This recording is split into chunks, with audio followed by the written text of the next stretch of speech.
राम राम सभी भाइयों को। कैसे हो आप सभी? उम्मीद करते हैं आप लोग बहुत अच्छे होंगे। ऐसे कैंडिडेट जिन्होंने हाई स्कूल कर रखा है उनके लिए एक बहुत अच्छी एक वैकेंसी आई हुई है। ये सरकारी अस्पताल में एक वैकेंसी आई हुई है। इसका जिस नोटिफिकेशन है वो सरकारी अस्पताल नया भर्ती 2024 के नाम से ये नोटिफिकेशन निकला था इसका।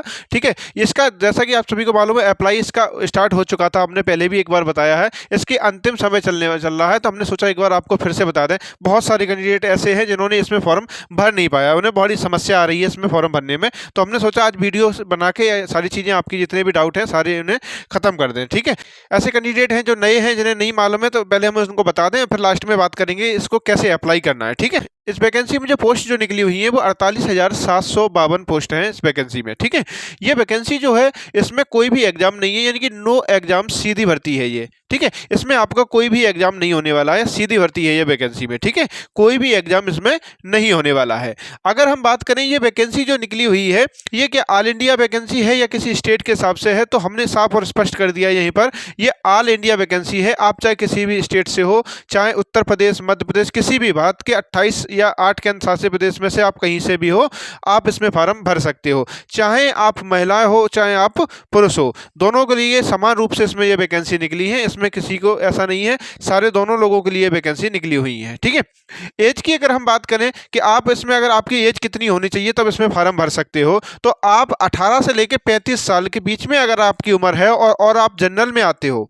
ठीक है, अगर आप जनरल में आते हो तो आप इसमें फॉर्म भर सकते हो। अगर आप ओबीसी में हो तो आपको 3 साल की छूट मिलेगी, और आप एससी और एसटी में आते हो या फीमेल हो आप तो 5 साल की छूट मिलेगी। तो ऐसे करके अगर हम ओबीसी में देखें तो 18 से लेकर आप अगर 38 साल के बीच में अगर आपकी उम्र है तो इसमें फॉर्म भर सकते हो। अगर एससी और एसटी में अगर आप आते हो तो आप 18 से लेकर 40 साल के अगर बीच में आपकी उम्र है तो इसमें फॉर्म भर सकते हो। ठीक है, अगर हम सैलरी की अगर बात करें कि इसमें सैलरी आपको कितनी मिलेगी, अगर आपका सिलेक्शन होता है अगर इसमें, तो आपको कितनी सैलरी मिलेगी, तो इसमें जो सैलरी मिलेगी आपको वो मिलेगी 17,900 रुपये। ठीक है, 17,900 रुपये आपको मिलती है सैलरी। इसमें अलग से कुछ और भत्ते भी मिलते हैं। तो ऐसे करके ये वैकेंसी में अगर देखें तो आपको टोटल जो है ना 20,000 के समथिंग इसमें आपको सैलरी मिलने वाली है। ठीक है, अगर हम बात करें अगर आपको इसमें फॉर्म भरना है तो फीस कितनी देनी पड़ेगी, अगर हम फीस की अगर बात करें इसमें, तो फीस में अगर आप जनरल में अगर आप आते हो या ईडब्ल्यूएस में अगर आप हो या ओबीसी में हो तो आपको 100 रुपये लगेगा। ठीक है, यानी कि आप जनरल में आ रहे हो या ओबीसी में हो आप या आप ईडब्ल्यूएस में हो, इन तीनों में अगर किसी में अगर आप आते हो तो आपको 100 रुपये चार्ज देना पड़ेगा। अगर आप एससी में अगर आ रहे हो या एसटी में आ रहे हो या फीमेल हो तो आप पर कोई भी चार्ज नहीं लगेगा, आप पे निःशुल्क रखा गया है, ये निःशुल्क है उन सभी के लिए। ठीक है, अगर हम आगे देखें अगर हम, तो हमने जैसा कि बताया इसका अंतिम समय चल रहा है, अब ज़्यादा समय नहीं बचा है लास्ट डेट का। तो उससे पहले अगर हम देखें कि इसका जॉब लोकेशन क्या रहने वाली है, तो जॉब लोकेशन आपके स्टेट में ही वैकेंसी है, तो आपके स्टेट में ही आपको क्या है जॉब मिलने वाली है। आपके घर के पास ही नज़दीकी जहाँ से आप अप्लाई करोगे वहीं आपको क्या है जॉब मिल जाएगी। अगर हम सिलेक्शन प्रोसेस की बात करें अगर हम, कि इसमें सिलेक्शन प्रोसेस क्या रखा गया है, तो आपके हाई स्कूल की परसेंट देखी जाएगी कि आपके हाई स्कूल में कितने परसेंट है। इसमें क्या होने वाला है, इसमें जितनी वैकेंसी जो आपको दी गई है उसके 3 गुने कैंडिडेट यहाँ पर बुलाए जाएंगे। ठीक है, आपकी जो हाई स्कूल की मेरिट है उसी आधार पे क्या है वैकेंसी के 3 गुने कैंडिडेट यहाँ पर बुलाए जाएंगे। जब जैसे ही परसेंट उठ जाएगी आपकी, उसके बाद क्या, उसके बाद एक आपका क्या होता है इंटरव्यू होता है, इसमें इंटरव्यू लिया जाएगा आपका। ठीक है, इंटरव्यू होने के बाद फिर क्या है, फिर आगे आपका एक फाइनल लिस्ट बनती है, उसमें जैसे ही आपका चयन होता है आपको नियुक्ति दे दी जाती है। ठीक है, तो ये इसका क्या रहता है सिलेक्शन प्रोसेस रहता है।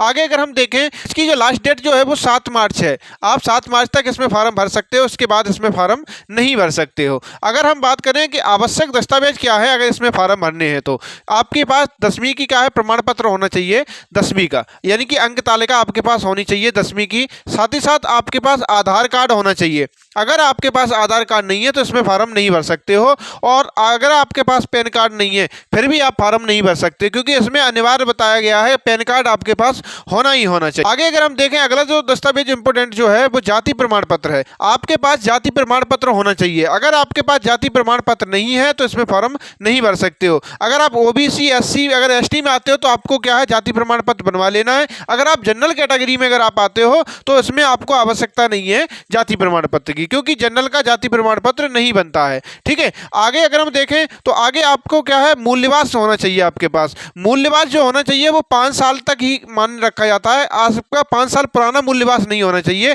अगर आपका 5 साल पुराना मूल्यवास है तो इसमें फॉर्म आप नहीं डाल पाओगे, ठीक है। तो मूल्यवास भी आपका कैसा होना चाहिए, अपडेट होना चाहिए। मूल्यवास जो है आपका 5 साल पुराना नहीं होना चाहिए, ठीक है। आगे अगर हम देखें तो मेडिकल प्रमाण पत्र होना चाहिए आपके पास। ये मेडिकल प्रमाण पत्र जो है ये आपको कहाँ से बनवाना है, तो जहाँ पे कोई सरकारी हॉस्पिटल वगैरह है ये वहाँ से भी बन जाएगा। साथ ही साथ सरकारी हॉस्पिटल के बाहर जो जो मेडिकल वगैरह स्टोर होते हैं वहाँ से भी ये क्या है, मेडिकल सर्टिफिकेट बन जाता है, ठीक है। या किसी प्राइवेट हॉस्पिटल से भी ये मेडिकल आप बनवा सकते हो, मेडिकल प्रमाण पत्र, ठीक है। तो ये भी आपके पास होना चाहिए। अगर आप देखें तो आगे आपके पास कंप्यूटर का ज्ञान होना चाहिए, अगर आपको कंप्यूटर चलाना आना चाहिए, ठीक है। अगर आपको कंप्यूटर चलाना नहीं आता है तो आप इसमें फॉर्म नहीं भर सकते, क्योंकि यहाँ पर भी ये चीज़ देखते हैं जब इंटरव्यू वगैरह आपका होता है तो थोड़ी बहुत चीज़ें आपसे करवाई जाती है, तो थोड़ा बहुत आपको क्या है, ज्ञान होना चाहिए कंप्यूटर का, ठीक है। आगे अगर हम देखें तो जब फॉर्म भरते हैं तो दो फोटो होनी चाहिए आपके पास। साथ ही साथ आपके पास एक ईमेल आईडी होनी चाहिए जब फॉर्म भरते हैं उस समय लगेगी, और एक मोबाइल नंबर होना चाहिए जब हम फॉर्म भरते हैं उसके लिए, ठीक है। तो ये क्या है, आवश्यक दस्तावेज थे आपके लिए। ये आवश्यक दस्तावेज आपके पास होने ही होने चाहिए। अगर इनमें से एक भी दस्तावेज नहीं है तो आप बनवा लेंगे, नहीं तो इसमें फॉर्म नहीं भर पाएंगे, ठीक है। तो हमने आपको सारी चीज़ें बताई हैं। यहाँ पे 7 मार्च को लास्ट डेट है इसकी, सिलेक्शन प्रोसेस क्या है, जॉब लोकेशन क्या है, आवश्यक दस्तावेज भी बता दिए हमने, ठीक है। बाकी सारी चीज़ें हमने बता दी हैं। अगर हम आगे अगर देखें तो देखो सारी चीज़ों पे अपन ने बहुत अच्छे से बात कर ली है। अब जो महत्वपूर्ण सबसे महत्वपूर्ण पॉइंट जो है वो इसकी ऑफिशियल वेबसाइट, ये कहाँ से फॉर्म अपन को भरना है। तो हम इसकी ऑफिशियल वेबसाइट की बात करें तो आपको hospital.com पे जाना है, www.hospital.com। यहाँ पर आप जाओगे तो यहाँ से आप क्या है, फॉर्म को अप्लाई कर सकते हो। यहाँ से अप्लाई हो रहा है तो यहीं से आप अप्लाई कर सकते हो। फिर भी अगर आपको समस्या आ रही है तो हम आपको क्या है, लिंक डाल देंगे जहाँ से आप डायरेक्ट जाके यहाँ से अप्लाई कर सकते हो। तो जल्दी से जल्दी कोशिश करें क्योंकि समय ज़्यादा नहीं है, और वैसे भी समस्या आ रही है। जैसे ही आप लिंक खोलोगे तो वैसे भी ज़्यादा इस पर लोड है लिंक पर, तो थोड़ा ध्यान देंगे, कोशिश करें कि फॉर्म भरते हैं, क्योंकि बाद में क्या है, साइट वगैरह भी समस्या करती है। तो इसलिए हमने सोचा कि आपको बता दें, क्योंकि समय ज़्यादा नहीं है, अब लास्ट डेट के ही नज़दीक है ये वैकेंसी। तो फिलहाल कैसा लगा वीडियो आप लोग जरूर बताएंगे। अगर चैनल पर नए हैं तो चैनल को सब्सक्राइब कर लेंगे और बेल आइकन को प्रेस कर लेंगे, क्योंकि हमारे द्वारा ऐसी महत्वपूर्ण जानकारियाँ आपके लिए लाई जाती है। फिलहाल कैसा लगा वीडियो आप लोग जरूर बताएं।